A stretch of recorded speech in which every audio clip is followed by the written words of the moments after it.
Good morning, friends. Welcome back to Astrology Today and Tarot with Mel Rose. This post is the Tarot portion of my daily astrology read, which you can find on my channel called Astrology Today with Mel Rose. The idea here is to provide some further intuitive insight into the current vibes based on the day's astrological aspects. First, I will discuss the tarot card that sits on the side of the page. Then I'll do another quick rundown of today's astrology before throwing a random card that speaks to the day's energies. So let's get into it. The tarot card that sits on the side of the page right now is the Eight of Swords, and today is the final day for the Eight of Swords. So let's do a little review. Eight of Swords, first of all, relates astrologically directly to the first 10 days of the sun's transit through Gemini. So here we are about a third of the way through the sun's transit through Gemini. And Gemini is an air sign. It is a mutable air sign, so it disperses air. And what is air? Air is information, it's data, it's what we think, it's how we plan, it's how we communicate. It's also sort of the running around that we do to get things done. It's our daily activity, but mostly like our thoughts, plans, and communications. And in Tarot, air is represented by swords, and swords are not just about our thoughts, plans, and communications, but about how we use them. So Eight of Swords here, represents a time in a person's life when one may begin to realize that they've somehow talked themselves into a corner, right? Or talked themselves into a situation that is very unhappy for them and leaves them feeling powerless. Okay, but here's the thing: they used their power to get there, either by allowing somebody else to have the power and just acquiescing, saying yes to things that didn't necessarily represent them, or things that didn't necessarily have their best experience and their full expression at heart. So either this person has said yes to things that didn't work for them, or weren't going to work for them in the long term, and they find themselves in the situation where they feel kind of trapped. Or perhaps we saw something as an ideal and we used our thoughts, plans, and communications on purpose to get ourselves into a situation that we thought was going to be ideal, and now we find ourselves there, and we're not fully expressed. In fact, we're not really able to express ourselves at all. We feel powerless, we feel trapped, we feel imprisoned in the situation. We've sabotaged ourselves, dang it, into an unhappy, sort of miserable life or situation otherwise, even if it's not your whole life. But here's the thing: we used our thoughts, plans, and communications either passively or assertively to get into this situation. And so that's what it's going to take to get out of the situation. This is a card that reminds you that you have the responsibility to think the thoughts and say the words and make the plans, right? To give yourself the best possible expression in the world. And, this can come with some losses, right? Because often when we find ourselves in this situation, once we have spoken this reality into being, then we see people like, oh yeah, you spoke that reality into being. We have a lot of support from the outside. We have a lot of support from the people around us going, yeah, you did that and it's awesome. You look great. You're doing a great job, right? And you smiling on the outside, and all the time on the inside, you're like, I'm miserable. I got to get out of this. I got to stop doing this. But perhaps there's so much support around you that it's almost hard to even come clean with yourself and others about what it is that you really want for yourself, right? So, this involves like waking up, removing that veil from the eyes, and then once you have woken up to the fact that you're miserable and you need to make another plan, make a different plan, right? Then we have to be honest with ourselves. We can't unsee the truth. We have to be honest with ourselves. We have to start to make our thoughts, plans, and conversations about how we're going to get out of that situation and into one that we think will be better for us. Being honest with ourselves leads to being honest with others, and sometimes being honest with others leads to them going, well, to heck with you then, I don't want to have anything to do with you, right? So there are some losses that can be incurred, and that's kind of why it's a little bit scary. That's one of those things that sort of keeps us trapped in the situation, is like, what's it going to look like not just to myself, but to other people, when I said and did these things, and now this is not who I am at all, and I've got to completely reverse the script on them, right? Well, what it's going to look like is less important than your experience and your ability to express yourself. So come clean. All right, open your eyes, become honest with yourself, become honest with the people around you. Those who can't hang with the new version of you will fall away, and other people will come in to support you. And with that said, I'm going to go ahead and shuffle some cards while I remind myself and the cards that the moon is in Gemini. The sun is in Gemini and the moon is in Gemini. So sun and moon in Gemini.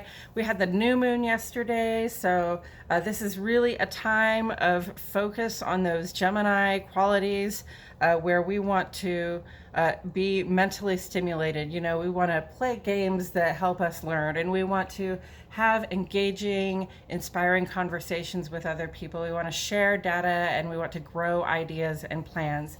And this is really the ideal time to be doing that, especially with the waxing crescent moon now. We're on the increase side, the very beginning of the lunar creative cycle. And so it's time to start thinking about what our intentions are, thinking about what we want to do next, right? And laying our intentions and plans to do that. So that's sun in Gemini, moon in Gemini. Moon will make ingress to Cancer after midnight tonight, and that's more of, we're moving out of air into water, more of a feeling, emotional kind of space, intuitive kind of space. It's creative, it's very fertile time. If you're talking about fixed water energy and increase, be careful if you're trying to make babies or not trying to make, be careful if you're not trying to make babies, but you're doing that baby making activity, all right? This is a fertile time for the next couple of days. And at that point, we're going to be focusing on how we feel about the intentions and plans we're making, and also sort of forming some sort of emotional attachment to the intentions that we're laying down, which is a good thing. It's good to be emotionally attached to the plans you're making in a certain way. You don't have to be so attached to something that might not work out over the long term. If you're just laying an intention or an idea or a plan, that you'll be completely damaged beyond repair if it doesn't come through, right? But definitely build an emotional attachment to the thing you're trying to achieve, so that you can feel it as it comes closer to you and feel happy about it, have all those beautiful joyous emotions.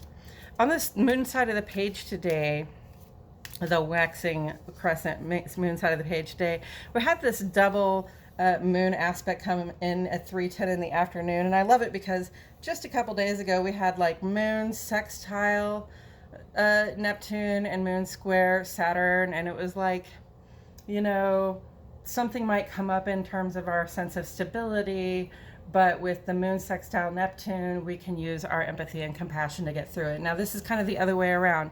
Our senses, what we're sensing is going to feel off. It can feel off. It can feel a little bit challenging. Something's not right, either, between me and somebody that I care about, or just the vibe in the home is a little bit off. But Moon trine Saturn here says, if you just keep doing what works, follow the tradition, do what is tried and true, this can be resolved. I believe that's the message there. And then we have this 9.5 hours void of course, and void of course is a period of time when the moon is basically not influenced by either of the signs, because it's kind of transiting in between, right? It's already made its last aspect in the sign of Gemini, so that's the last influence it's really going to have on us, very strong. And then and then 9.5 hours later, it's going to keep traveling, and it's going to make ingress to Cancer. So that's a long time when you can have the advantage of getting into your intuitive and creative practices, having those deep conversations with yourself and spirit, journaling, meditation, whatever it is that helps you go within to really talk to yourself and to talk to, what I like to call my management team, or however you refer to, the spiritual guidance you receive if you're speaking to your ancestors, or, dealing with some specific deity. just, have that conversation with your management team so that you kind of have an idea of what's going on in your heart and what's pulling you forward. And then after midnight tonight, moon goes into Cancer. Examine your attachment to those outcomes, but also, don't be afraid to grow your attachment to the intentions and the plans that you're setting at this time. The ongoing column over here on the sun side is getting a little simpler. We've gone down from like 9 or 10 aspects to just 4, 6 of them. Okay. If you include these retrogrades, there's 6 aspects there. So I'm really liking the pictorial approach, though, because it kind of helps me see the connections a little bit better, right? So up here we've got Sun sextile to Mars, while Mars is conjunct to Jupiter, right? Mars and Jupiter are conjunct in Aries, so Jupiter is just expanding everything about Mars and Aries. And Mars and Aries is right at home. This is, Mars's favorite place to hang out, that sense of initiative, that forward-driven sort of attitude, the, sort of let's pick up and go, is very emphasized at this time. It's also just like it feels natural to take initiative, to get started on things. And, in that conjunct with Jupiter, Jupiter expands everything it touches. So, like I said, where Mars, gives us drive, Jupiter expands that sense of drive. Where Mars makes us confident, Jupiter expands that confidence. Be careful not to be arrogant, okay? Where Mars gives us that sense of just active, that pull to act, that will to act, Jupiter is going to expand that will to act into perhaps like a compulsion to act. So be aware of that. Sun is sextile to Mars right now, though, and through the 4th, so a few more days. This has been going on for a while. Sun and Mars together, this is like our conscious focus is on the initiative. Our conscious focus is on the drive forward, the action that we want to take, okay? And we're really being asked to, we're being given a boost to that, but we're also being asked to act in the direction of that expanded sense of purpose that we have for our lives, that expanded idea we have for what we can be, do, and have. Okay, so that's our focus right now, is to be acting, and that activity, that drive is very influenced and amplified at this time, and we are acting in the direction of our dreams. We're acting in the direction of our own growth and expansion. Okay, our focus and initiative are boosted for maximum effort and maximum good fortune in our efforts. So please take advantage of that at this time. And then down here we've got Mercury trine to Pluto, while Venus is square to Pluto, right? So Venus square to Pluto says, there's something that I like to get. There's some sort of reassurance or stability I was reaching out for or calling toward me, because Venus is receptive. Venus pulls things in. Venus is attractive of the things that we desire. So Venus tried to pull something in and it didn't come the way that you wanted it to, and it'll bring up insecurities and fears, that stuff that we keep hidden away from ourselves and others, right? That stuff that's down in the gut, and it really only comes up, when like something happens to sort of thwart us or disappoint us or get in our way, right? And then that little growly bear comes out and says, why didn't I get what I wanted, right? So that's our insecurity. But then Mercury in this trine aspect with Pluto, even though both planets are retrograde, really giving us a lot of insight, okay? Ability to see clearly what is going on in the gut, in the subconscious, what is coming up from that, and an ability to express it, if not to others, at least to ourselves, okay? So that's a trine aspect that is ideal, harmonious functioning, and it says, what comes up here is going to come out, but it's also going to be really good for us, okay? This is sort of almost compulsive. It's almost like, I asked for something, I didn't get it, and now I feel petty. I feel insecure. I'm kind of mad about it. I want to do something dumb, or I want to do something kind of crappy, or I want to say something dumb or crappy to sort of get across how petty I'm feeling that I didn't get what I wanted, right? And that might happen, so be careful. What comes up is coming out at this time. Be very careful about the way you express yourself with others. Give others some grace, because we are all going through these inward transformations. We're also all going through this Mercury retrograde. We're all struggling with our self-expression, right? But whatever comes up is going to come out, and that is to our best possible advantage. That is to pull us forward. That is to make us, more clear on who we are and better versions of ourselves. So as our insecurities rise to the surface, they're bound to be understood and expressed, okay? And until today, there was a link here, all right? There were a couple of links here, actually, but especially between Pluto and Mars, saying, you can express the insights that you're given, and they will pull you toward that expanded version of yourself, right? So still, I think that energy lingers there. Still, I think that if we, give thought and attention and analysis to those insecurities that come up, we can do something to heal the wounds of the subconscious. Not all of them, not all at once, but the ones that are the most problematic for us at the time.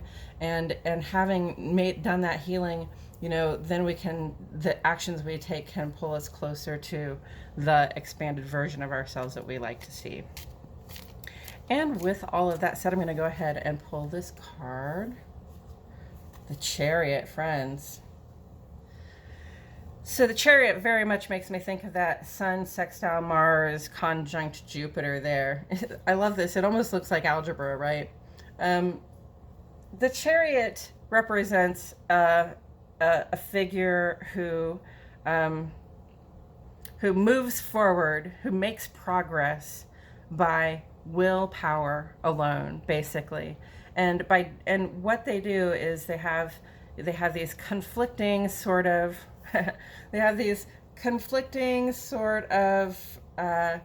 energies. They have these conflicting impulses that tend to take them off in different directions, but they have brought those impulses together, put them under the same yoke, applied some reins to those impulses, right?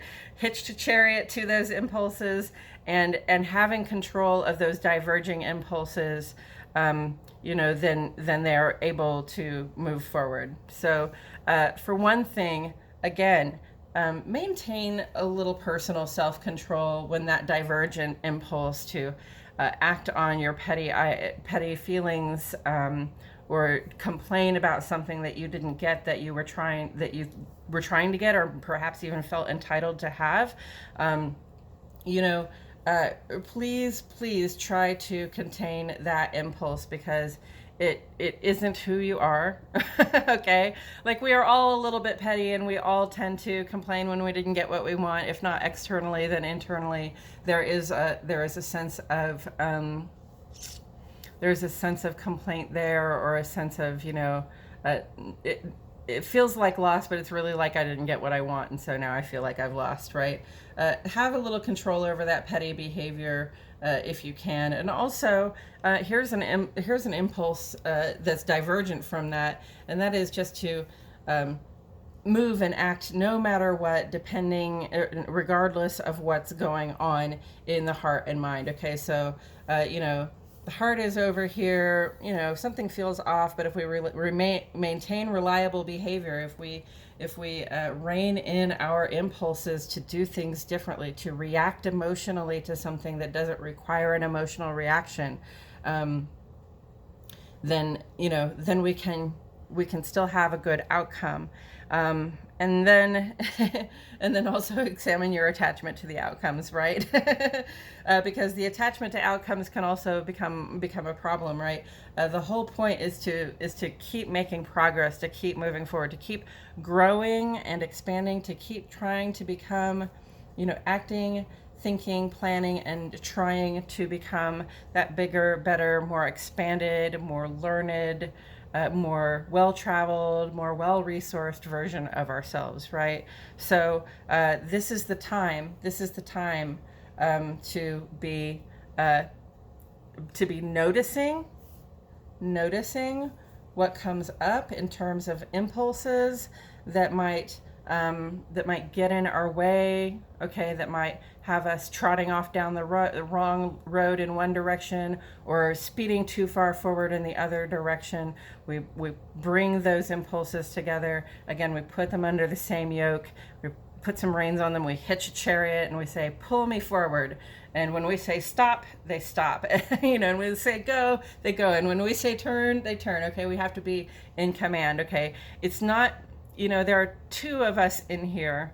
There's the one that has the experiences and just thinks and acts, right? And then there's the one who notices that we're having experiences and notices what we're thinking and notices what we're about to do to act, right? And that person needs to be in command at this time. Taken together with the Eight of Swords, like this is a person who really has kind of abdicated control of their life and their impulses, right?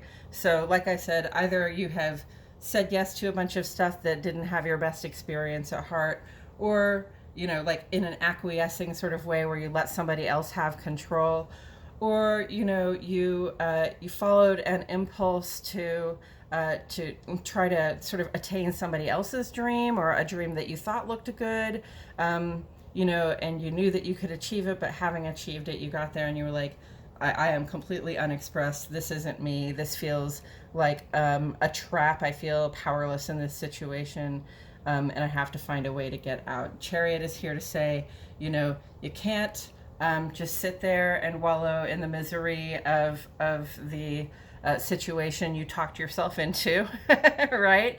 And you also can't, if you have, just allow yourself to continue to say yes to people who don't take care, don't have your best experience at heart. And often they don't have your best experience at heart because you just haven't communicated with them what it is, what you would rather have, right? But in any case, yes, there is some loss that may be incurred when you take the veil off, when you can't unsee the changes that need to come, and something's got to give, and you're going to have to come clean and come forward and be honest with yourself, okay? You've got to rein in the impulse, okay? First, to be petty and to blame your situation on other people, okay? Because as adults, most of the situations we find ourselves in are the result of some choice we have made, for better or worse, okay? And then, also rein in the impulse to, to punish yourself by staying in the situation that you find yourself miserable in, when you have the power to get out just by using your thoughts, words, and actions. So rein in those impulses, bring them together, hitch a chariot to them, and drive your butt out of that sad situation that you can see clearly now you are in, so that you can have the forward motion, the drive, the expanded opportunity to get yourself to a more successful place. And success, that's however you want to define it in this situation, whether that's success in work, love, or life, or any of that. So the Chariot moves forward by reining in diverging impulses and using them to make the progress that we want to make, right? I believe that's all I have to say about it today, friends. Thank you so much for tuning in. I truly appreciate your presence here with me. And my name is Melrose, and I will see you all back here tomorrow for more astrology and tarot with Melrose today.